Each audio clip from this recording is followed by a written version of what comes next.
Welcome back. Welcome back. Welcome back. This is the third episode of I Ain't Want Nothing Really podcast. I'm your host, Amanda, and we are preparing for the Thanksgiving holiday. Happy Thanksgiving to those who celebrate. If not, I hope you enjoy a 4-day weekend if you do not work those 2 days, Thanksgiving and Black Friday. Happy Thanksgiving to all, and we have a lot of stuff to really talk about today. First, I want to thank everybody for supporting the podcast. For the past couple weeks, it's been very exciting for me to watch my numbers grow. And I hope everyone enjoyed the last two podcasts. I also want to apologize. People have been telling me to not record with my other headphones. I have Bluetooth headphones, and I was talking through that invisible mic. Now, no one told me that invisible mic makes the audio sound really cruddy. So now we're just going to put those to the side, and I'll just use my iPhone headphones in my phone to record the podcast. Shout out to Anchor for making this process very easy. It's been very exciting for me to do endorsements and record my own podcast, which is something I have been thinking about doing for many years now. And because Anchor really set that tone for me to just start and make something grow out of it, it's really, really, really great. So this has been a very busy week, a couple weeks for everyone. Not only is Thanksgiving coming up, but pop culture and for the culture had just gotten off one of the biggest battles that everyone has been waiting. The Gucci Mane versus Jeezy versus, or did I say that right? Jeezy versus Gucci Mane versus Little Thing that they had. I am a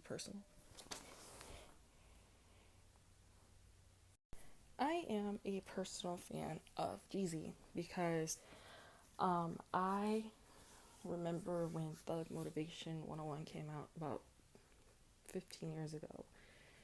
And I remember Soul Survivor with Akon. And that was back then when Akon was like on everything. He had like hit after hit after hit after hit. Now, Gucci Mane is a different story because the first Gucci Mane song I remember hearing was Freaky Girl. And that was probably like in 2006. I was in 6th grade or about to be in 6th grade.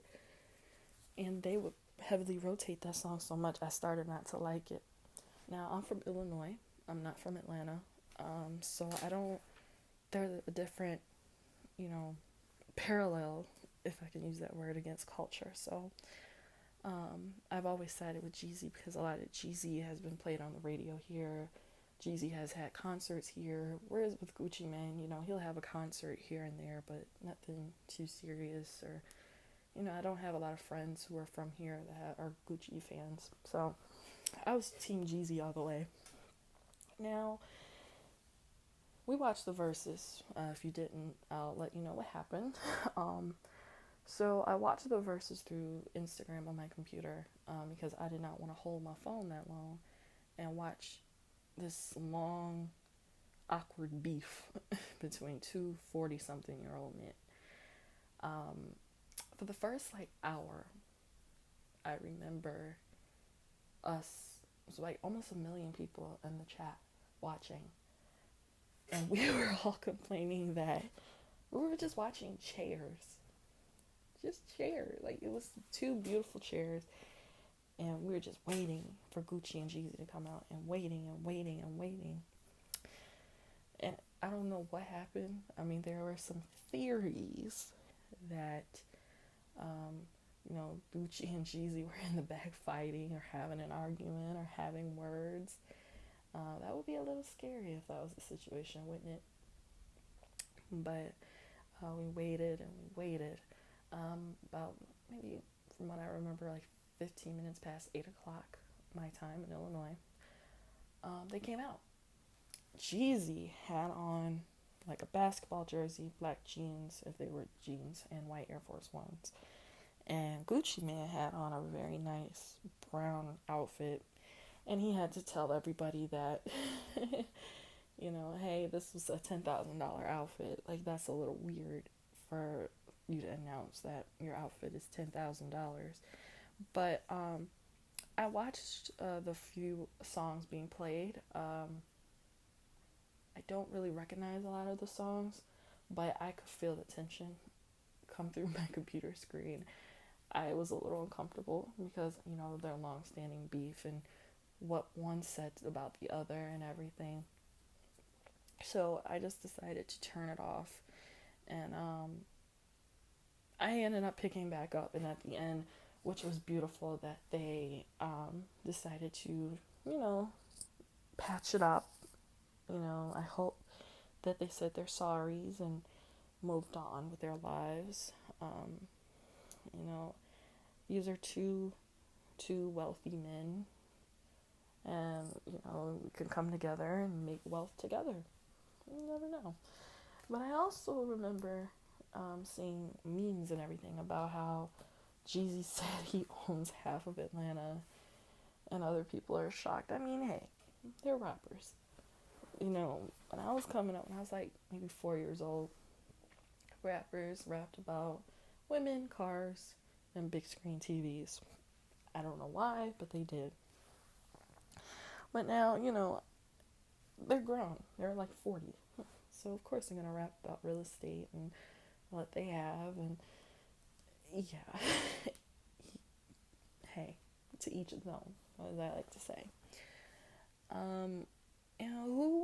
Who'd I like to see in the next versus battle? They don't respect our West Coast legends enough. Now, I am a West Coast fanatic, okay? I love my West Coast Snoop, Dre, Warren G. My favorite rapper of all time is DJ Quick. So, and I would personally love to see a West Coast thing. I would love to see a Snoop versus someone from the East Coast. I would love to see like a producer versus, you got Daz Dillinger versus DJ Quick. Love to see that. I would love to see that. I want to also send a congratulations out to Megan Thee Stallion. She has been nominated for a Grammy. And you know what?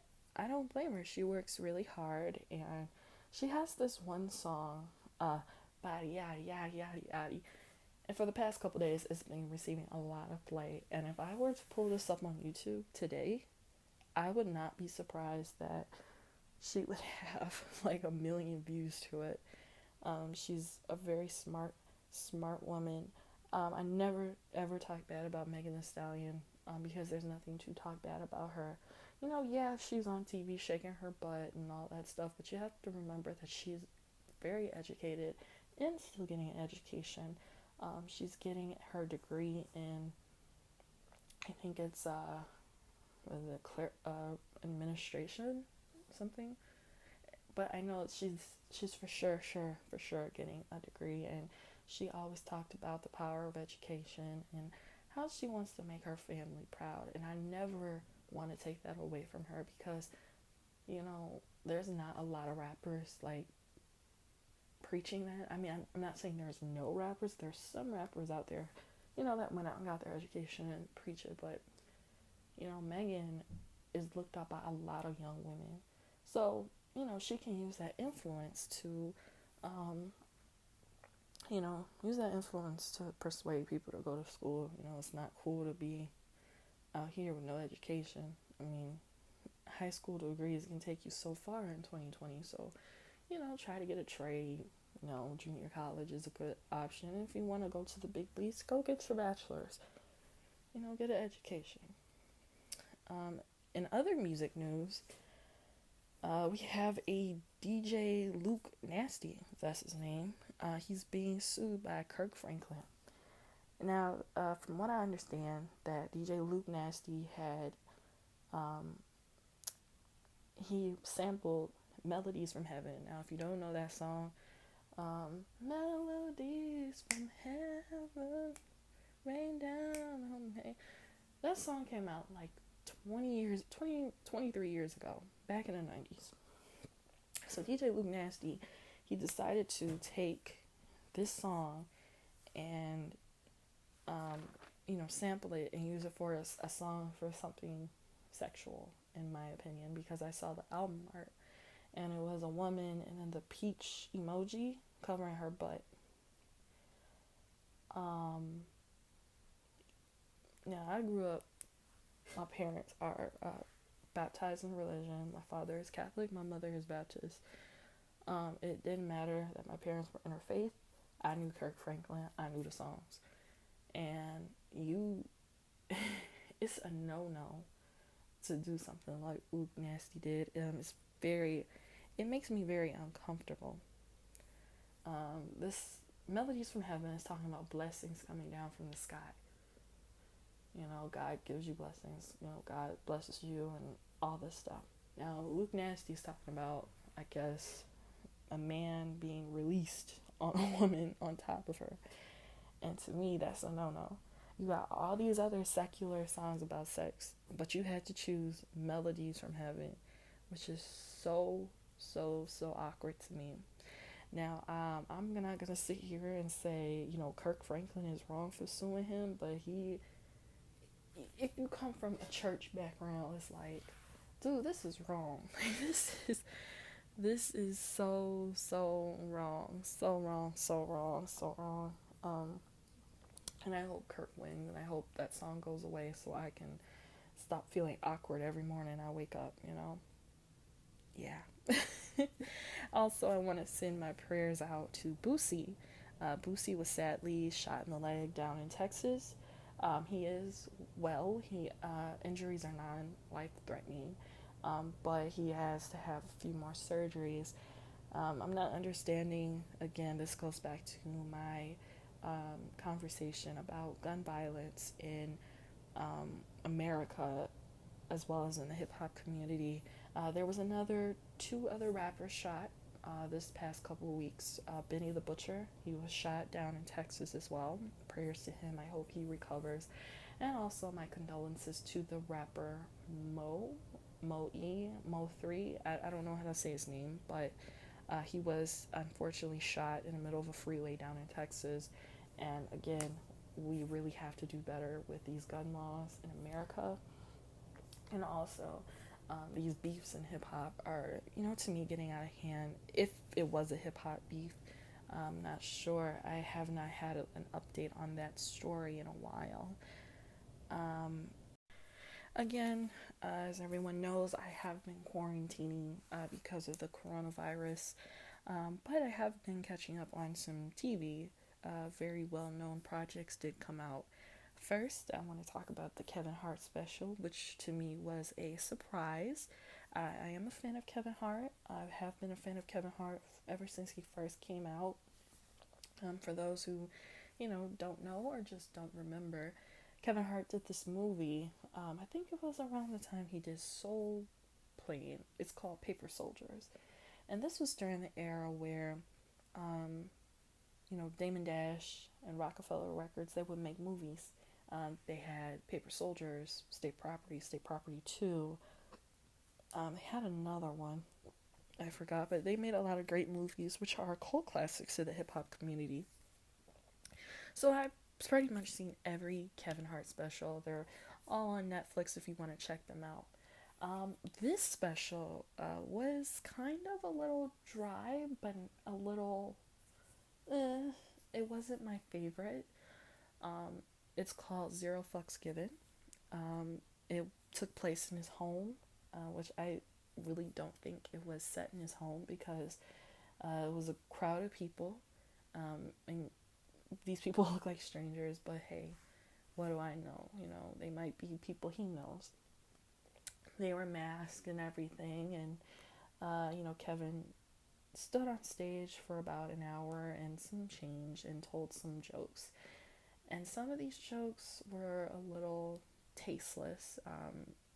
Honestly, the one where he called his daughter a hoe was a little cringeworthy to me because I think no parent should call their daughter or son that.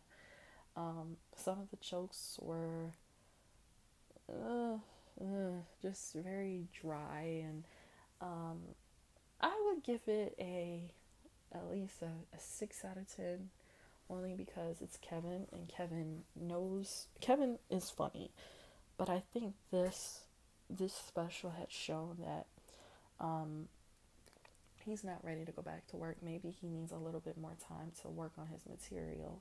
I'm not a comedian or anything, but I am a writer, and I do know that when a writer needs a little bit more time, because sometimes when I write a book and I go back and I review my stuff and I just look and it's like, man, I have a deadline, but I just wish I had a little bit more time to go back and just fix everything and make everything better.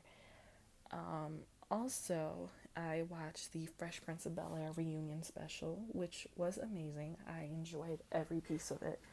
It gave you looks on behind the scenes of what happened in earlier episodes up until the last episode. The cast came together. Everyone looked really good. Everyone looked like they haven't aged since 1996. That's when the show ended. And I also really liked that they reunited Will with Janet Hubert. Is that her name? Janet Hubert. I remember that beef lasted for so many years. It was crazy. Like, she would like talk the most crap about Will, but Will really wouldn't say anything in the press. So for this to come together and happen, it was just really, really special and really touching. But I do have one question. If anybody can answer this for me, please do. You can reach out to my Instagram at a-marie son of Tom. Why wasn't Alfonso Ribeiro in the same room when Janet Hubert came in? That would have felt like a full reunion to me. Does Alfonso Ribeiro have some sort of beef with her as well, and is siding with Will? I don't know. Like I need answers. So I depend on y'all to answer that question for me. But it was just a really great thing to watch. With the James Avery tribute, we all miss James Avery. He was a genius man. You know, and Jazz, seeing DJ Jazzy Jeff do his thing, it was amazing. And I don't want to ruin everything for it. You guys gotta check it out. It's on HBO Max. So if you do have HBO Max, check it out on there. Alright, so basically, again, as I said before, I am quarantined in my home. Sadly, the numbers of coronavirus is going up. My prayers to anyone who has lost someone, who has tested positive, who has tested positive and is still going through the feelings and the side effects, or in the hospital. Sadly, in my state, we have shut down, and so now we're back to, I think it's phase 2, where only essential things are open. And it's crazy.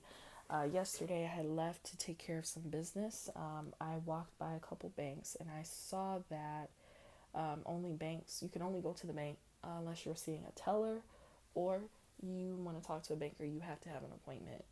It's getting to that point. Everyone, please wear your masks. Please be careful. Wash your hands. And also, they don't tell you this, but take advantage of home delivery things. I know our elderly don't use certain gadgets to have that. Check on your elders.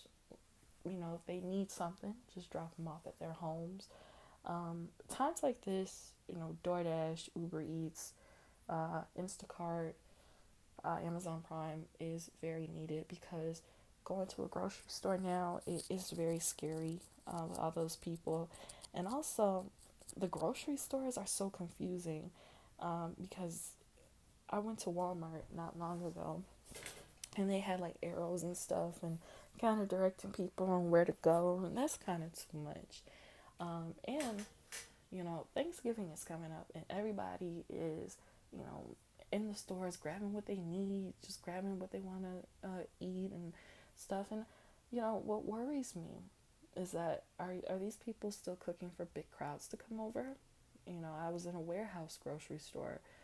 A lot of people had like 10 cases of pop and like 3 cases of juices, like they're gonna cook and have some people over.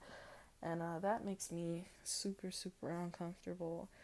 Sadly, in the administration that is getting ready to move out, there are a lot of coronavirus cases. As you know, the president had it, and he claimed that he was healed in 3 days. Now, if y'all watch a video of Mr. President talking, you could clearly see he had a breathing problem. You know, he couldn't breathe. Like, dude, you're not healed. And now news outlets are saying that his son Don Jr. has it, and he's at home, in quarantine with Netflix and guns. That whole family just country, and yeah, it's the Trump administration. I can't really comment too much on it. And speaking of Trump, did anyone notice, like, after Biden won the election, he kind of went MIA. He hasn't been really tweeting, hasn't been really talking. It's been like quiet. But up until yesterday, and I got the news alert that he did send a letter to the Biden administration, or to President Biden, saying he is ready to formally transition, where all of the new people can come in, and he can get out and take all his troublemaking people with him. So that's the end of the episode. I don't have a lot of special plans this Thanksgiving. I'm staying home with my family. My mom is cooking. Can't wait for that. Fortunately, I'm not doing Black Friday, so I don't really need anything. I hope you all have a very, very great family only in the house, Thanksgiving. If you are traveling, be careful. Even though I'm not, you're not really supposed to at this moment. Be careful. Wear your mask. Wash your hands. Social distance. Same as if you're in the house with your family. Thank you guys so much for listening. Oh, I did put out a new book, AJ Townsend 102. It's available on Amazon. You could purchase it for paperback, or if you're a Kindle person, you could purchase it for Kindle. Thank you guys so much for all of your support. I hope I don't take another 2 weeks to make an episode, but hey, a lot of stuff happens within 2 weeks, and I just want to make sure I get it so I can report it to you all. Thank you guys so much for your support again, and I hope I talk to you soon. Bye.